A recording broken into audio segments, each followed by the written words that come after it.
The fight for civil rights takes place over land deeds and home ownership, and the main weapon is capital that is mostly controlled by white people. Motivated to break through the housing market, redlining policies and discrimination, Bernard Garrett builds on his childhood interests in markets to start his own business in Los Angeles with his wife, Eunice, and their son. Through one of Eunice's old friends, boisterous club owner Joe Morris, Garrett and Morris become unlikely partners in desegregating the sunny metropolis, but there's only so much they can do as black men facing racism. Knowing that the real estate business is the right arm of the banking business, the two sought to maneuver their way into the latter. Yet due to the color of their skin, they could barely get through the door.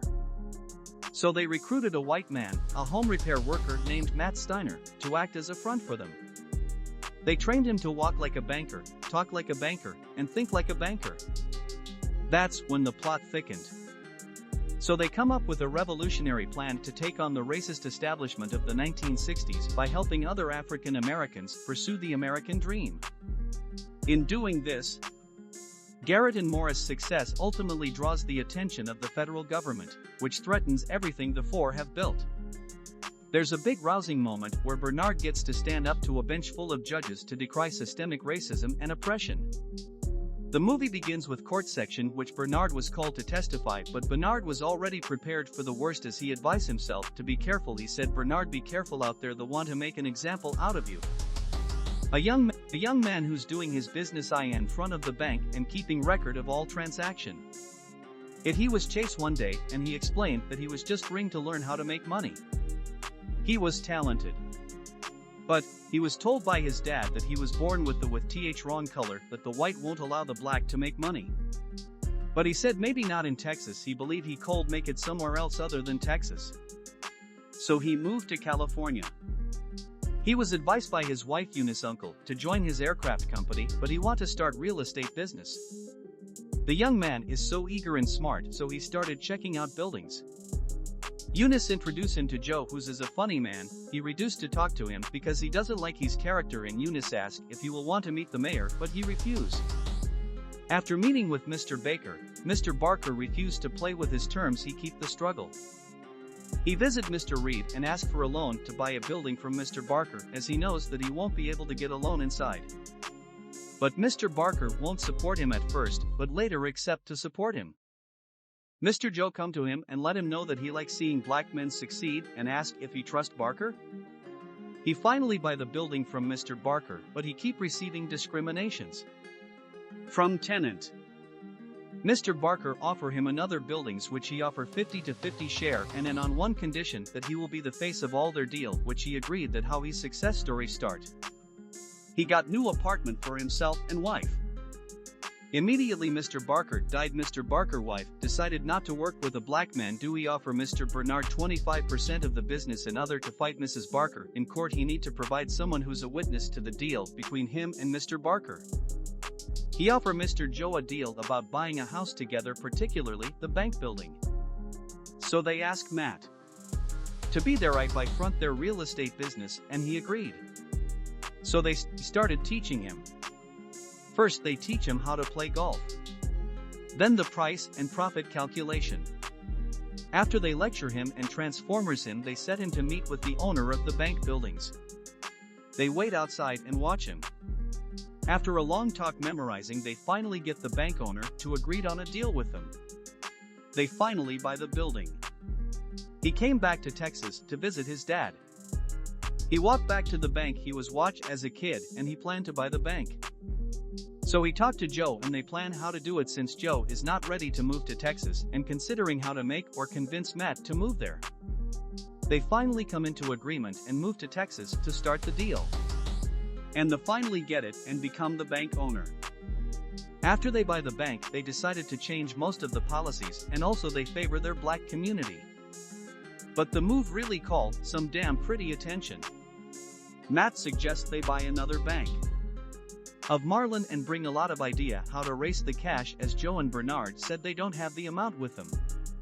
Matt shared the idea with Joe and Bernard that he wanted to take care of the new bank, but Joe and Bernard didn't like the idea, but they had no option than to allow him, as he gave them a very critical option and has worked hard with them. Not longer white customers decided to withdraw their money because it's owned by the people of color. And the new bank started having some backlash. And they were arrested, and also their mainland bank were temporarily closed. And resulting to court hearing, and Matt testify and lied against Joe and Bernard as he was coached to make a deal for immunity, which was an agreement between them to accept the immunity. Bernard was also offered immunity, but he rejected the immunity but was bold enough to speak against the discriminations treatment going on, and they were lock her up, but the July never know they has purchased another bank. After they were released, they rebuild all the. If you look at it through one lens, is a civil rights drama, and a highly original one, since it focuses on men who have the audacity to dream big, not just about political freedom and racial equality, but about making money at a time of squelched opportunity. It's a dead serious story, but it has a sneaky caper side, since Garrett and Morris, in order to make themselves two of the first African American bankers, have no choice but to act as con artists. Once they start using Steiner as a front, the two dress up as a chauffeur and a janitor to go into the banks and spy on board meetings. Talk about a disguise that's also a social metaphor. Beyond that, the film has a superb cast, with each actor biting into his role in a different showpiece style. Mackie plays Garrett as a deadpan shark in impeccable silver suits, a numbers wizard with a mind that won't quit, though his aggression remains concealed behind a pair of horn rims. Jackson's Morris, who we first encounter as the lusty, tippling owner of an LA jazz club, is his own kind of deceptive hustler. He owns buildings all over the city and bases every move on a ruefully vivacious perception of how little he trusts anyone. The white man? Not at all. The black man? A little bit, but never too much. Jackson's performance is so jaunty that it takes a while to see how much hard-won cynical wisdom he packs in there. It doesn't dumb down the banking jargon or try to trick up the frontman stuff into some sort of facile racial suspense thriller. It's a movie about finance, how it operates, how to succeed. It's a movie, to a large degree, about things that happen on paper. There's something staid and contained about the movie. Visually, it's got a picturesque but antiseptic made-for-streaming quality, and as drama, it's like a deep-dive magazine article in movie form. You may wish that you were reading about these events in the New Yorker, because the movie is so choked with neutral detail that it's a little bloodless. Garrett, who overhears and absorbs business arcana like a sponge when he's shining shoes as a kid in Willis, Texas, arrives in LA with his wife, Eunice, Nia Long, and young son, Bernard Jr., Jalen Gordon, ready to take over the town. He grasps how bringing an end to segregation will be both a moral act and a financial windfall, tapping the resources of a new black middle class. For a while, the sternly disciplined Garrett and the high-rolling Morris do a skeptical dance around each other, but they start buying buildings and become well-oiled partners. It's Garrett who comes up with their most outlandish plan, to purchase the Bankers Building, a 14-story architectural jewel that was, at the time, the largest commercial building in downtown LA. If they can own it, they'll be able to pressure any bank in the building to give them loans. Matt Steiner, who they recruit to be their stand-in, starts off as an affable working-class dolt. Their main challenge is teaching him how to play golf. But he has to learn to talk numbers, too, and it's here that the movie starts to seem like it's bending its own rules. Matt, who once tried to start his own business, a drive-in ice cream stand, is an ace at memorizing, but he still has no idea what the numbers mean. But then he starts improvising in tricky situations, so he does know? And then, suddenly, he's an ambitious banker, prodded by his gold-digger wife, Taylor Black, and he's demanding his own share of the action. The inconsistency of his faux businessman's journey is actually less bothersome than the way that Holt's slightly goofy white character starts to exert so much pull on the narrative.